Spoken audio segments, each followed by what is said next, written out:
안녕하세요. 아침 공부 모임 정말 저는 오랜만에 나왔습니다. 장소가 아주 훌륭하네요. 제가 사실 오늘 여러분들과 만나게 된 거는 지금 이 저자이신 첫 번째 저자신 김희창 교수님과의 다분히 개인적인 그런 인연 때문입니다. 92년부터 시작했으니까 30년이 넘는 그런 인연이고, 그동안 이 김 교수님이 저보다 한 10년 연배세요. 근데 그분 제가 아주 존경하는 선배님이시고, 사실상 전략 경영학에서도 전략 분야에서 이런 성공을 거두기는 건 사실상 뭐 너무 힘든 일입니다.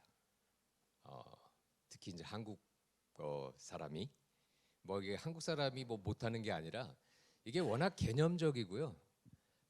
그리고 이것도 개념이라는 거는 딱 수학 같은 건 답이 딱 떨어지면 받아들이는데, 야, 너 우수하다. 근데 이거 개념이기 때문에 살짝 선입관과 편견이 들어갈 수밖에 없어요. 누가 이거를 얘기하느냐. 예컨대 마이클 포터가 얘기했다. 크리스텐센이 얘기했다. 이러면 하는데 찬킴 이 얘기하면 이제 들어요. 그러니까 사실 많은 분들이 모르시는데 너무 안타까운 게요. 하버드 비즈니스 리뷰라는 잡지가 있죠. 하버드 비즈니스 스쿨에서 나오는 저널입니다. 이게 이제 프랙티셔너들이, 그러니까 CEO 분들이 읽으시는, 가장 많이 읽으시는 저널이 다 아실 겁니다. 근데 거기가 100년이 됐거든요. 100주년. 하버드 비즈니스 리뷰가 이제 발간된 지 100주년. 100주년 기념해 가지고 거기에 수많은 기고를 한 사람들이 있겠죠. 근데 그 기고한 저자들 중에 일템 탑 3를 뽑은 거예요. 그랬더니 마이클 포터, 클레이 크리스텐센, 돌아가셨습니다. 이분은 찬킴이에요. 이게 정말 놀라운 거예요. 물론 르네 모본 공저자고 찬킴의 학생입니다. 근데 학생인데 워낙 잘해가지고 공저자의 반열에 올라서 쭉 공저를 하고 계시죠. 근데 이 정도의 성과는, 그리고 그 인정은 아주 예외적인 거고요. 정말 놀라운 겁니다. 근데 놀랍게도 찬킴은, 김희창 교수는 한국에서 제일 덜 유명해요. 다른 나라에서는 유럽은 물론이고요. 미국에서도 그런데. 근데 저는 이제 학계에서 이분을 알게 됐고, 그때 이미 퍼블리케이션을 많이 하셨어요. 학술지에. 야, 이분 누구지? 킴, 한국 사람인데. 인시아드가 그때도 좋았고요. 지금 뭐 되게 좋은 학교죠. 인시아드에 이런 분이 계시네. 해가지고 이렇게 알게 됐는데, 그 이후로 쭉 했고, 제가 연세대학으로 오기 전에 미국에 잠깐 교수생활을 할 때 제가 김 교수님 모시고 유럽 회사들 컨설팅을 좀 했습니다. 그때 이제 아주 밀접하게 이렇게 뵈면서, 그게 95년, 96년, 95년, 96년인데 이때 사실은 블루오션의 생각들을 다 갖고 있으면 저한테도 막 테스트를 해보셨어요. 사실 비욘드 디스럽션도 이미 다 그때 가설적인 얘기들을 갖고 계셨어요. 그게 이제 책으로 나오면서 2005년에 블루오션 전략이 크게 터지고 전 세계적으로 400만 부 이상이 팔렸다면 이건 뭐 엄청난 대작, 이거 생각하지 못하는 대작입니다. 그다음에 쉬프트가 나오고 이제 오늘 여러분들이 하는 디스럽션이 있습니다. 이걸 제가 직접 넘기면서 하겠습니다. 오케이. 책 제목을 한번 보실까요? 이게 이제 영문의 원래 영문으로 나갔던 제목입니다. Beyond Disruption이 이제 큰 제목이고요. 요 내용이 요 한 두 줄로 컴팩트하게 설명된 거예요. 이게 뭐냐? 혁신을 하고 성장을 이루는데 without, 그러니까 이것 없이 기존 산업이나 기존 회사나 아니면 개인 차원에서는 job을 없애지 않고, 그러니까 파괴하지 않고란 뜻입니다. 기존에 있는 걸 파괴하지 않고, 즉 상생으로 혁신할 수 있다, 이런 얘기인데 이게 무슨 뜻이냐? 한번 풀어보죠. 자, 혁신이라는 게 뭐냐? 이게 여러분들 이런 단어들을 너무나 많이 들으셔가지고요, 사실은 안 와닿아요. 예컨대 오늘 우리가 오늘 전략을 얘기합시다. 그럼 그냥 전략 세션이에요. 근데 사실은 전략을 얘기한다? 등에 식은땀이 쫙쫙 나야 되거든요.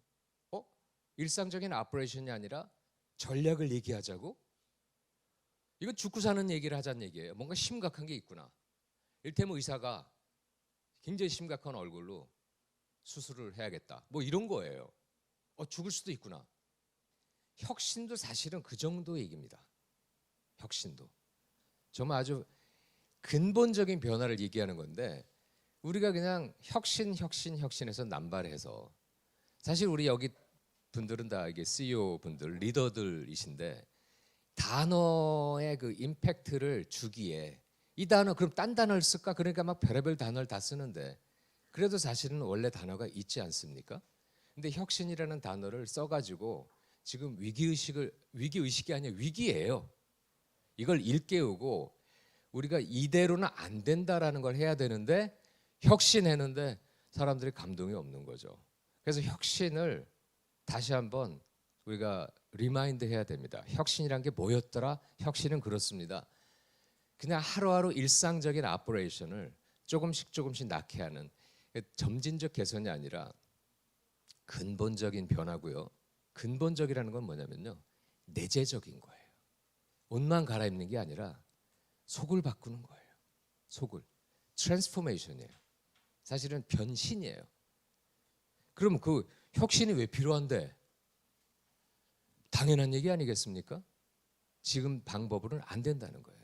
지금식으로는 안 된다는 거죠. 왜 안 되느냐? 환경이 변화하는 거예요. 정말 놀랍지 않습니까? 그 알파고가 와가지고 이세돌 우리 설마 아직까지 AI가 뭐 오라? 이세돌이 지네? 그래 한 번 이겼는데 그것도 실수 저쪽이 실수다. 근데 그게 불과 몇 년 전입니까? 지금 우리가 여러분들 다 챗 GPT를 포함한 생성형 AI의 기술을 그대로 지금 일상적으로 보고 계시지 않습니까? 근데 이 속도가 무시무시하거든요. 무시무시해요. 이건 진짜 어떻게 보면 이건 문제 걱정까지 하죠. 이런 정도로 그다음에 우크라이나 전쟁? 설마 진짜 하나요? 그럼 뭐지? 기후변화? 그다음에 규제? 그리고 야 뭐 이런 회사가 테슬라 뭐 일론 머스크 쟤 누구야? 화성에 사람을 보내겠다고? 갑자기 그러더니 우주가 다 자 이런 상황입니다. 여기는 안 나와 있지만 보령제약이 스페이스 쪽에 회사에 투자를 했더라고요. 뭐지? 오케이. 우주에서 신약 개발을 하면 뭔가 엄청나게 단축. 저도 잘 모릅니다. 그렇지만 지금 이 정신이 없어요. 야, 이게 지금 여러분들의 사업 환경입니다. 이건 현실이에요. 그러니까 냉정한 얘기입니다. 워낙 사업 환경이 급변하니 우리가 어떻게 해나가야 되겠느냐? 사실은 생존이에요. 그래서 혁신은 우리가 이거 거창하게 우리가 멋있게 하자는 얘기가 아니라 생존의 문제입니다. 생존에. 잘못하면 죽는 거예요. 그렇게 이런 맥락에서 혁신을 다시금 상기하셔야 됩니다. 혁신의 필요성. 자, 그럼 이제 이거를 경영학으로 끌어들입니다. 이제 가로 열고 학으로 한 거는 저희들은 이제 정리하는 겁니다. 경영학에서. 그리고 여러분들이 경영자들이시고요. 저희들 이제 특히 경영학에서 저희들끼리 혁신을 얘기할 때 언제나 첫 번째 출발 하는 레퍼런스가 있어요. 그게 슌페터입니다. 조셉 슌피터. 슌페터가 1942년에 쓴 책에서 창조적 파괴, 혁신이 뭐냐 그러면서 크리에이티브 디스트럭션이라 그랬어요.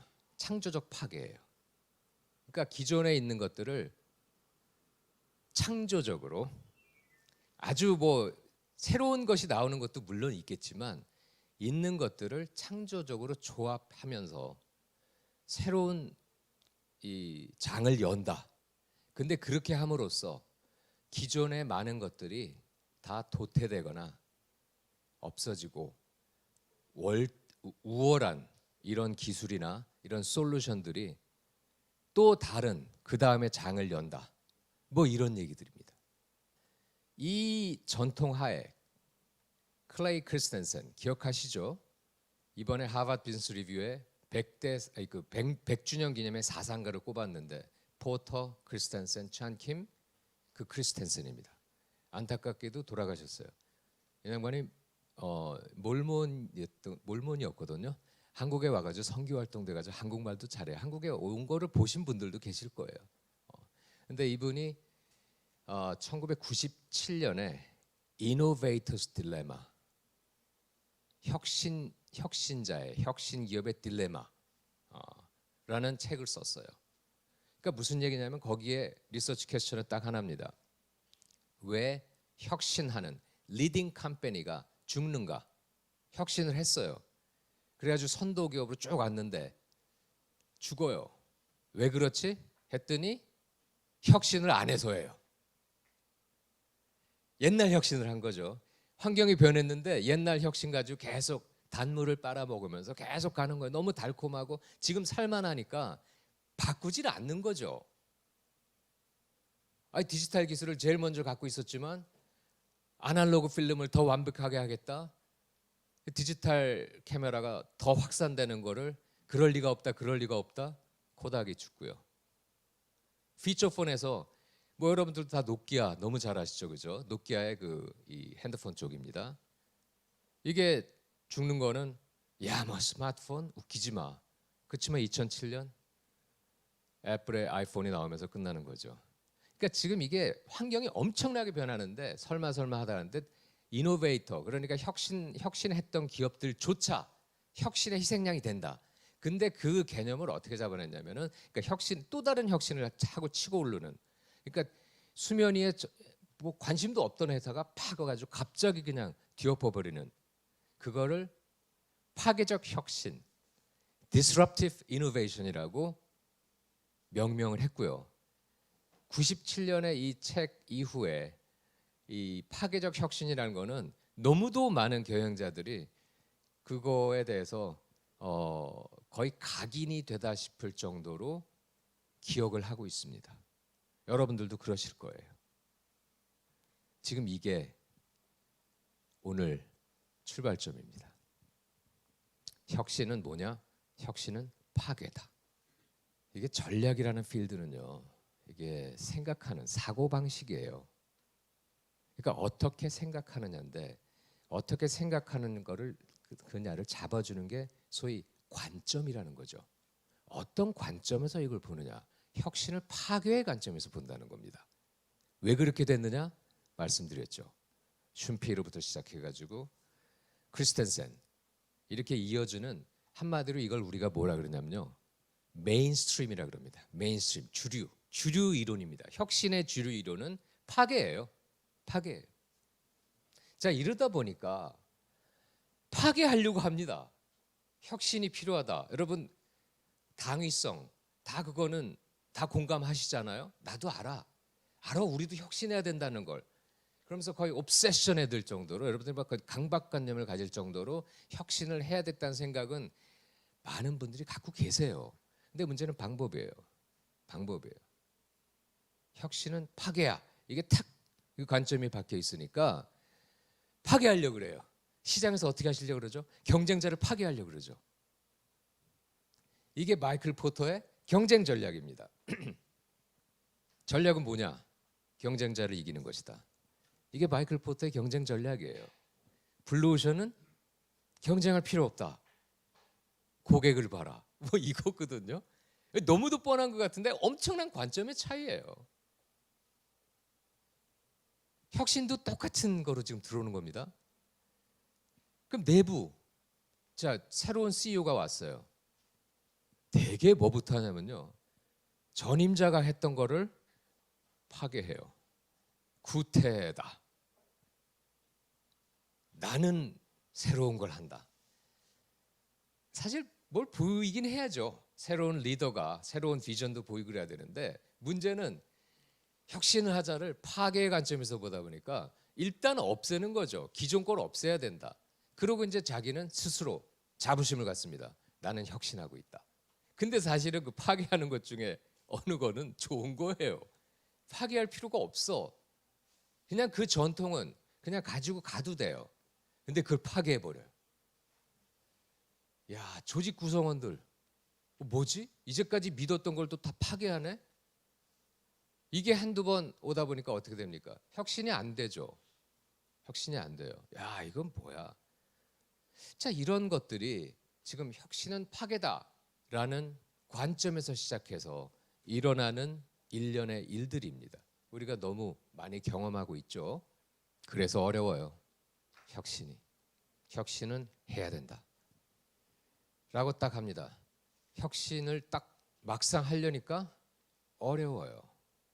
시장에서 경쟁자를 파괴해야 된다고 생각해 보세요. 기존에 나와 있는 제품이나 서비스나 솔루션을 파괴해야 내가 이긴다, 내가 혁신한다 라는 거를 달성하기 위해서는 어떻게 해야겠습니까? 하여간 그거를 막 세세하게 바라보면서 뭔가 약점을 찾아내려고 그러겠죠. 물론 파괴적 혁신이 필요한 때가 있습니다. 기존의 것들이 엉망일 때, 기존의 것들이 솔루션을 더 이상 주지 못할 때, 기존의 것들이 고객들한테 페인 포인트를 너무나 많이 양산하고 있는데 안 변하고 있을 때, 이때는 당연히 파괴해야죠. 기존의 조직 관행이 이건 나쁘다, 이런 거는 전통이라는 이름하에 가지고 있어서 곤란하다, 당연히 파괴해야죠. 그런데 중요한 것은 그냥 파괴라는 그런 아주 단순한 관점으로 계속 가다 보면은 좋은 거를 파괴할 수도 있는 거고요. 문제는 어렵다는 거예요. 왜? 찾아내기가 쉽지가 않아요. 경쟁자 제품을 분석했는데 솔직히 가슴에 손을 얹고 봐도 이게 좋아요. 나도 써. 그럼 어떻게 해야 되죠? 사실은 중요하지 않은 것들. 이게 진짜 고객 가치를 위한 거야?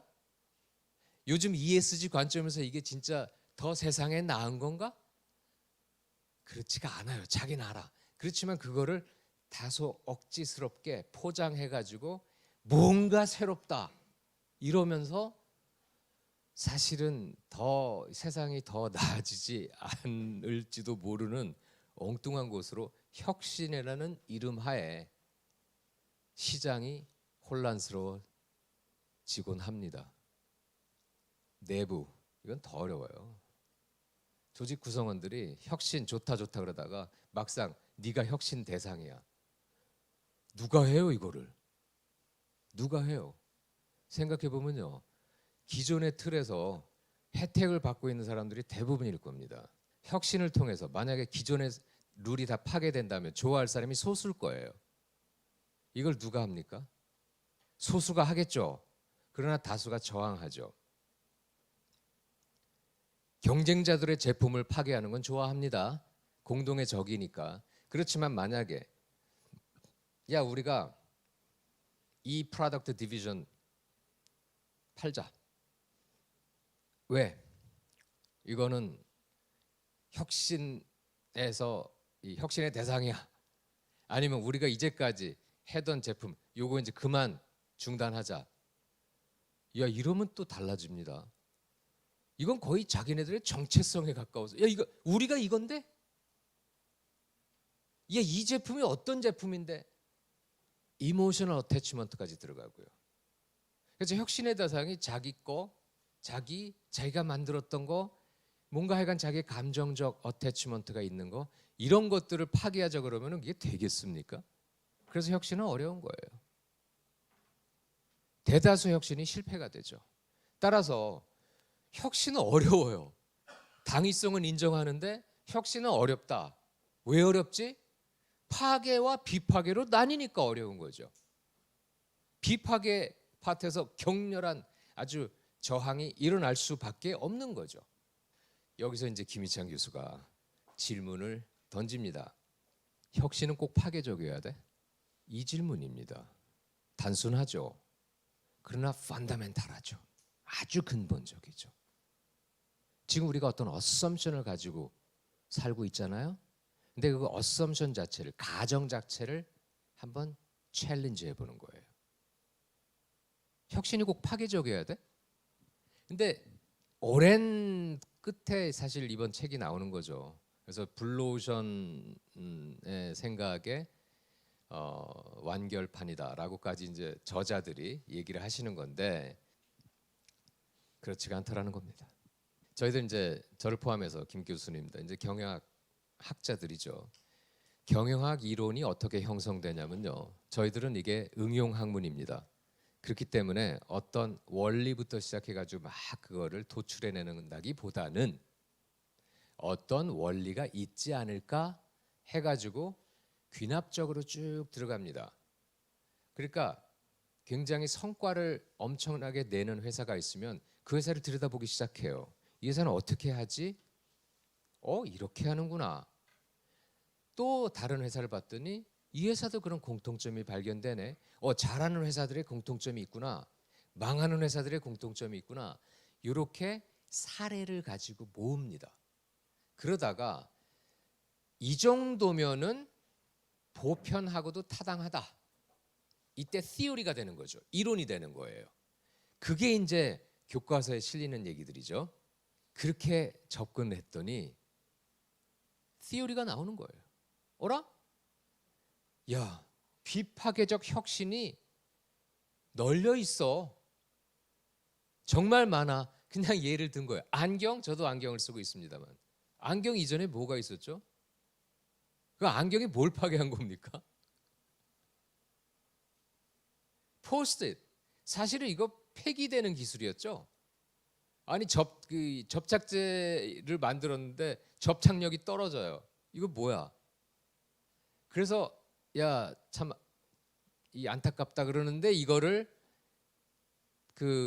이거에 이럴 수도 있겠구나라는 가능성을 본 3M의 사실은 기술 파트에서 버리려고 했던 거를 3M의 이제 이 비즈니스 하는 파트에서 그러니까 그 기술자와 비즈니스 리더가 탁 합쳐지니까 포스트잇이 등장한 거죠. 포스트잇. 우리가 포스트잇 없는 세상 상상을 못 하죠. 마이크로 파이낸스. 유명하죠. 방글라데시의 이 유명한 거기 가난하고 돈이 없고 우리는 우리 대출 못 받아요. 우리 담보 못 줘요. 담보 없이 줄게. 그러면 다 뗄 텐데 아니요. 안 떼요. 회수율이 엄청나게 높았어요. 이제는 마이크로 파이낸스가 파이낸스의 상당한 부분으로 자리 잡았죠. 그러나 그 전에 이건 없던 시장이죠. 왜? 담보 잡고 주는 게 대출이지. 담보 없이 준다고? 이 사람을 뭘 믿고 줘? 신용도 안 돼. 그런데 주더란 얘기죠. 그다음에 e스포츠. 사실 스포츠가 있고요. 그다음에 게임 같은 게 있는데 야, 도대체 그리고 게임은 게임 이거 나쁜 거 아니야? 근데 이거를 접목시켜 가지고 e스포츠. 딤체 다 한 대씩 있으실지도 모르겠습니다. 아니면 딤체 아직 고유 명사가 일반 명사화 된 거나 똑같은 거죠. 다. 그러니까 김치 냉장고를 얘기하는 거죠. 근데 딤체 사례도 인스야드에서 다 정리를 했어요. 그랬더니 이것도 비파괴적 혁신에 가깝다. 세서미 스트리트. 우리 어릴 때 기억하시지만 마찬가지입니다. 애가 텔레비 보면서 학습을 하는 거예요. 공부하러 가라가 아니라 자연스럽게 공부를 하는. 이런 것들이 비파괴적 혁신의 사례로 들 수 있는 거고 책에 이제 더 많은 것들이 나오죠. 근데 이게 지면이 모자라서 못 넣을 정도로 많더라. 블루오션도 마찬가지였습니다. 아니 꼭 이기는 이 잘된 회사들이 경쟁자를 죽이면서 경쟁 전략식으로 했나 봤더니 그렇지 않은 것들이 많더라는 거거든요. 그렇게 등장해서 그렇구나. 혁신을 비파괴적으로 할 수 있구나. 이 책을 왜 블루오션의 완결판이라 그러느냐. 97년에 사실은 첫 번째 작품이 등장합니다. 하버드 비즈니스 리뷰입니다. 사실은 이 아티클이 이번에 하버드 비즈니스 리뷰 100주년의 사상가 마보안 교수 포함해서 4대 사상가라 그러죠. 4대 사상가에 들어가시는데 아마 결정적인 역할을 하지 않았을까 좀 그런 생각을 합니다. 굉장히 많이 팔린 아티클이죠. 블루오션의 핵심입니다. 근데 그 제목이 Value Innovation. 이미 혁신이라는 의미. 가치 혁신이에요. 가치 혁신. 가치 혁신이 뭐냐? 누구나 다 좋아하는 겁니다. Value up, cost down. Value는 높이는데 더 싸다. 너무 좋죠. Cost down. Cost는 더 올리는 거예요. Value up, cost down. Value up, cost down. Value 높이는데 더 싸다. 너무 좋죠. Value 높이는데 더 올리는 거예요. Value 높이는데 더 싸다. 너무 좋죠. Value 높이는데 더 올리는 거예요. 너무 좋죠. 근데 포터 교수가 주류 이론에서 그때 경쟁 전략에서 얘기하는 건 뭐냐면은 차별의 전략, 원가 우위 전략, 저비용 전략이었습니다. 무슨 얘기냐면은 이 세상에 사는 건 딱 두 가지 길이야. 전략은 두 가지 길밖에 없어. 프리미엄 받으면서 차별화 팔던가 아니면 가격으로 승부해야 돼. 근데 문제는 프리미엄은 코스트가 좀 많이 들어. 근데 그 이상으로 마진을 먹을 수 있어. 가격으로 승부하려면은 코스트를 엄청 낮춰야 돼. 주는 거 다 덜어내면서 아주 bare minimum만 주면서 가야 돼. 이 길이었어요. 김희찬 교수가 딱 봤더니 그렇지 않은 사례들이 너무 많더라는 거죠. 그래서 꼭 경쟁해야 돼? 경쟁 안 하면. 그러니까 경쟁자를 의식하지 않고 정말 고객만 바라봐가지고 고객이 원하는 걸 주는데 그리고 이제까지 하던 방식 아니라 다른 방식으로 했더니 가격도 싸지네? 이거 뭐지? 이게 가치혁신이에요. 사실 좀 개인적으로요. 가치혁신의 사례들이 디지털 시대에 들어와가지고 훨씬 더 많이 나오고 있어요. 우리는 사실 그 정도의 만족감을 얻기 위해서는 참 어려웠는데 이제는 그냥 뜩 하면 아침에 배달되기도 하고 뜩 하면 그냥 들어가가지고 하고 이제는 뭐 AI 뭐 이런 거 보면은 옛날에 AI? 야 이거 옛날에요. 텔레컨퍼런스 위성으로 이 회의를 하려고 돈이 무지하게 많이 듭니다. 근데 요즘 줌으로 매일 하는데요? 공짜로요? 누군가 물론 돈을 내지만요.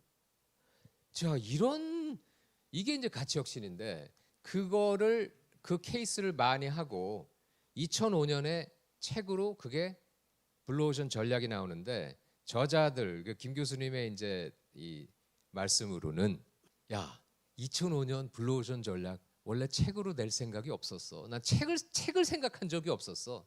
그런데 하버드 비즈니스 프레스에서 하버드 비즈니스 스쿨, 하버드 비즈니스 리뷰 프레스에서 컨택을 해가지고 아티클을 당신이 지금 10수편을 냈는데 그 중에 이거를 모아서 책으로 내자. 요게 블루오션 스트래티지입니다. 사실 블루오션 스트래티지는 당신 말씀으로는 그냥 빨리 썼다는 거예요. 오늘 다 있는 거니까. 그래가지고 그거를 딱 구성해가지고 했는데 근데 문제는 이게 400만 부 이상이 팔려버린 거예요. 한국에서도 40만 부 이상 팔렸다거든요. 그러니까 갑자기 이분들이 연구실에서 공부하시는 분들이 스타가 돼가지고요. 엄청나게 이 컨설팅 요구가 있는 거죠. 기업은 물론이고요. 재밌는 거는 김희찬 교수님은 국가 컨설팅을 많이 했거든요. 그래서 이분이 싱가포르 정부, 가장 또 오래 한 거는 말레이시아 정부. 그래서 동남아죠. 이분이 왜 또 그쪽이냐? 인시아드가 싱가포르에 캠퍼스가 있습니다. 근데 그 블란서에 있는 캠퍼스하고 싱가포르 캠퍼스 이게 본교 분교 이런 개념이 아닙니다. 얼마든지 왔다 갔다 하고. 근데 싱가포르에서도 이 블란서에서도 많이 시간을 보내셨지만 최근에는 이 싱가포르에서 주로 보내세요.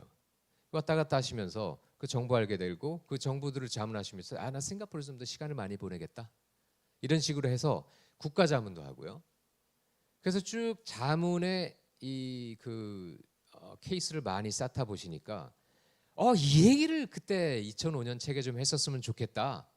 라고 해서 낸 책이 2017년에 블루오션 쉬프트고요.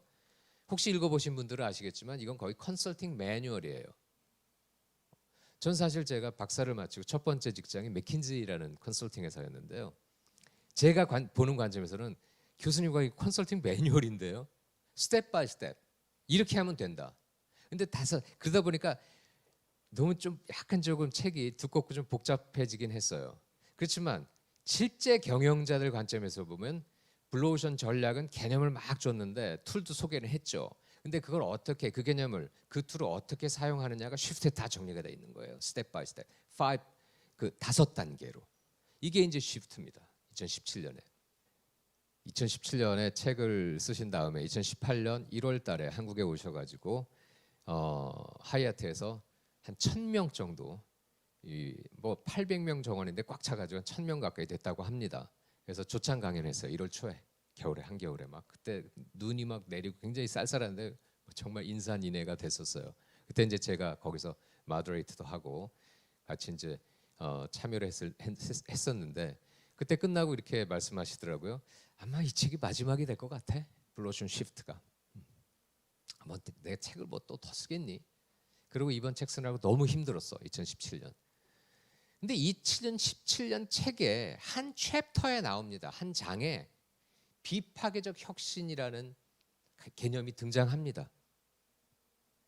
그러면서 거기 얘기했는데 이게 또 반향을 일으켰어요. 그래가지고 그 MIT 슬로원 스쿨, MIT의 경영대학원은 슬로원 스쿨이라고 합니다. 그리고 거기에서 나오는 이 저널이 슬로원 매니지먼트 리뷰라는 게 있어요. 슬로원에서 하버드 비즈니스 리뷰에 내지 말고 이번에 슬로원에 좀 첫 번째 작품을 내자. 왜? 야 그래도 테크놀로지는 우리 아니야? 뭐 이런 식이죠. 그래가지고 고민하다가 친분도 있으시고 슬로원 매니지먼트 리뷰에 이 비파격적 혁신 파트를 먼저 냈죠. 그랬더니 이제 하버드 비즈니스 스쿨에서 이러면 안 된다. 우리 쪽에 뭐 좀 하자 그러다가 책이 등장하는 거예요. 책을 내자 차라리. 그래서 책이 나왔는데 이 책이 오래 걸렸어요. 그 한 챕터였는데 그거를 더 확장하면서 그래 오케이. 야 근데 책을 또 쓸 생각 없었는데 하면서 이거를 다시 이제까지 했던 연구 결과를 종합하면서 책을 만들어 내는 겁니다. 그래서 Beyond Disruption이라는 책이 등장을 한 거죠. 이분들을 저는 어떻게 생각하느냐? 이 찬킴, 르네 모본, 마보안이라 그러는데 모본 이 두 분, 이 블루오션 전략, 시프트, Beyond Disruption 아주 일관됩니다. 제가 이제 영어로 일부러 썼는데 Contrarian Thinking 이게 일테면은 역발상이라는 거죠. 역발상. 관행적인 사고를 탈피하는 겁니다. 사실은 그게 전략의 핵심이에요. 전략의 핵심이에요. 사람이 죽을지도 모른다. 이런 절박한 상황에 딱 닥치게 되면은 생각이 아주 명징해지죠. 딱 그런 게 이제 전략적 사고인데요. 왜 그렇지? 그게 진짜 그렇게밖에 못하는 거야? 그래서 결국은요. 이게 왜 이렇게 완결판이라고 하느냐? 여기에 이제 결국 다 들어가 있는 거거든요. 다 들어가 있는 거예요. 이게 별개의 것들은 아닙니다. 물론 전략, shift, beyond disruption까지 결국은 저는 이게 가치 혁신에 대한 얘기들이다. 그러니까 생각해 보세요. 아까 value innovation이 뭐냐 말씀드렸죠. 포터는 value cost trade off를 전제로 깔고 하는 겁니다. 전제로 까는 거예요. 김희창 교수가 그거를 그냥 포터가 얘기했으니까 맞겠지가 아니라 진짜 그래? 하면서 연구를 해봤더니 value cost가 트레이드 오프가 아닌 경우도 굉장히 많아. 즉 가치를 더 주려면 비용이 따라 올라간다. 가격을 낮추려면 비용을 절감해야 되고 비용을 절감하려면 덜어내야 된다. 그건데 아니야. 더 줘도 돼. 근데 코스트는 더 낮을 수도 있어. 누구나 다 원하는 거죠. 그죠? 그러면 프라이싱 레인지가 굉장히 커지죠. 생각해 보세요. 원가가 있고요. 여기 지불하겠다는 밸류가 있어요. 느끼는 가치가 있어요. 프라이스는 그 가운데서 결정하는 거죠. 그렇다면 프라이싱을 어떻게 하느냐인데 꼭 그렇게 물론 프라이싱을 세게 해가지고 마진을 많이 먹을 수도 있죠. 그렇지만 sustainability, ESG 이런 관점에서 그래? 그럼 우리 좀 프라이싱을 낮춰주자 했는데도 돈은 더 벌어요. 그게 가치 혁신인 거예요. 그래서 결국은 심리학자들이 이거 프레임이라고 그러죠. 프레임. 그러니까 여러분들은 혁신은 뭐지? 혁신은 파괴야 라는 프레임을 가지고 혁신을 바라보셨다면 혁신을 넓게 보셔야 돼요. 물론 이게 맞고 이게 틀리다 이건 아닙니다. 그렇지만 혁신은 파괴적인 경우도 물론 있지만 비파괴적인 경우도 굉장히 많고 사실은 이게 어떻게 보면은 상생적인 관점에서 좋지 않느냐, 지속 가능하지 않느냐. 아까 혁신이 어렵다라는 거를 넘어설 수 있는 그러한 관점이지 않겠느냐. 이게 지금 이 책에서 말하는 거고요. 이 관점에서 한번 세상을 바라본다면 혁신을 좀 더 폭넓게 생각할 수 있을 것 같고요. 그 다음에 아까 얘기한 그 가장 민감한 부분이죠. 뭘 하려고 그러는데 이쪽이 다치네. 그러지 않을 수도 있다는 거예요. 이상적으로 들리지만 실제 많은 사례들이 있고요. 여러분들도 그런 식의 혁신을 하실 수 있을 거로 생각합니다. 그래서 이제 토론 시간에 한국 기업 여러분들 맥락 이런 데서는 그럼 과연 비파괴적 혁신을 어떤 식으로 한번 생각해 볼 수 있을까 말씀 나눠보도록 하겠습니다. 저는 여기서 마치겠습니다. 감사합니다. 이게 제 책이었으면 더 좋겠습니다만 제 책이 아닙니다. 그렇지만 제가 아주 존경하는 저희 분야에서 정말 최고의 성공을 거두신 존경하는 선배님 김희창 교수님의 책을 소개해드려서 영광이고요. 이 책은 사실상 지금 오늘 이미 다 말씀드렸던 내용이긴 합니다만 여러분들이 이 혁신을 너무 좀 이렇게 경도되게 바라보고 있지 않나 그런 생각을 합니다. 그리고 혁신이라는 걸 너무 막 그 좀 뭐랄까요, 이 까칠하게 그리고 좀 이렇게 막 가시가 막 돋친 이런 게 아니라 혁신이 없으면은 우리가 죽는 것도 물론이지만요, 세상이 멈추고요, 세상이 다 나빠져요. 혁신해야 됩니다. 그런데 새로운 관점에서 혁신을 보셨으면 하는 책으로 여러분들에게 꼭 권해드리고 싶습니다.